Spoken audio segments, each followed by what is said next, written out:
Hey guys, welcome to the channel. Please, if you find this content helpful, consider supporting the channel. Let's get to it. The focus of this problem is the application of equation of state. This is a great problem for any chemical engineering student. I pulled this problem from the end of chapter 1 from Miguel Fleischer textbook, who is a former professor of mine. I will leave a link to a PDF version of his textbook. The problem states a mass of 2 kg of acetylene is in a 0.045 meter cubed rigid container at a pressure of 4.3 megapascal estimated temperature. I start first by listing the givens, which are the mass, the volume, and the pressure. Now I'll write Redlich-Kwong equation of state to check if it will work out. This equation has two temperature terms, and in order to solve for temperature we will have to do trial and error. And as a reminder, the objective of this problem is to solve for temperature.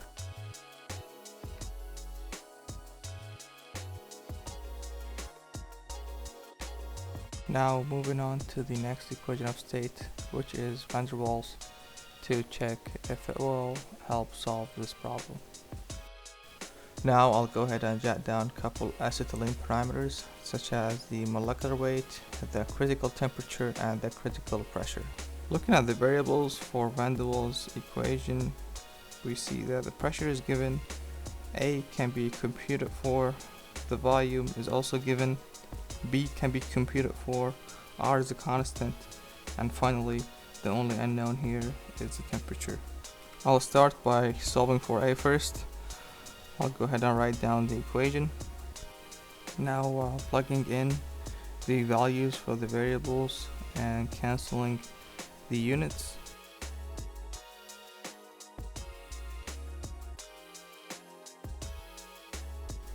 Also, you are paying attention here if you had noticed that I missed carrying down the square.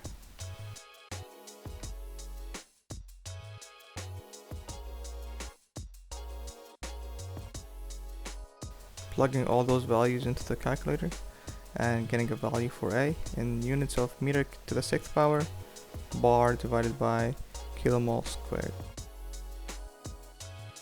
Similarly, solving for B, writing down the equation for B.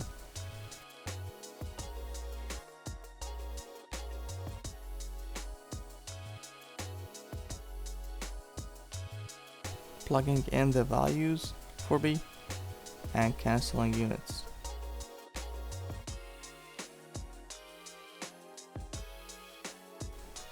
Finally, solving for B, which eventually yields 0.05 meter cubed per kilomole. Now, since A has units of pressure in bar, we'll have to convert the given pressure from megapascal to bar.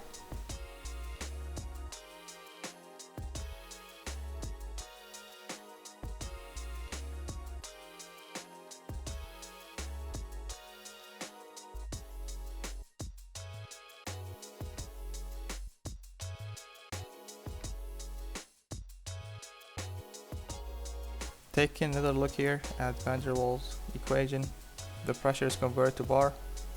The volume here is specific volume, meaning it has units of volume per mass.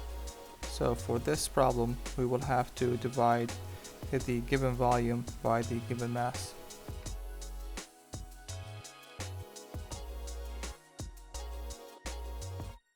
Lastly, to finish with conversions, since A and B have units of kilomole, we'll have to convert our specific volume from units of mass, which is kilogram, to units of molecular weight, which is kilomole, using the molecular weight of acetylene.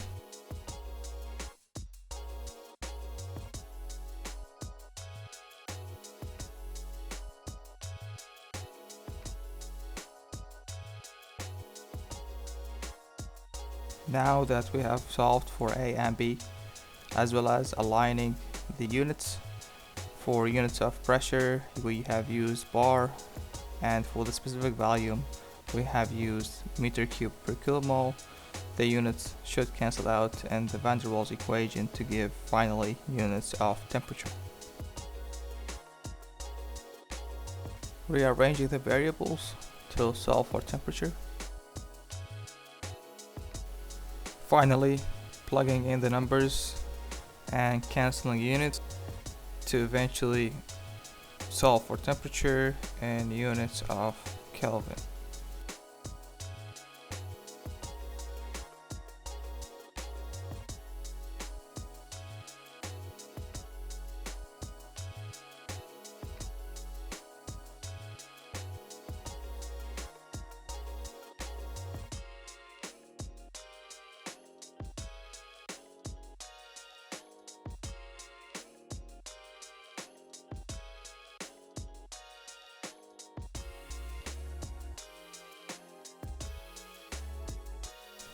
So, some tips to help you solve problems in engineering. First, make sure to convert to unified units early on in the problem. Second, stay as organized as possible. And most importantly, write down the units step after step and keep track of the units so that way you minimize your mistakes, and later on the units will help you make sense of the numbers that you eventually attain. Thank you very much for watching. See you next time.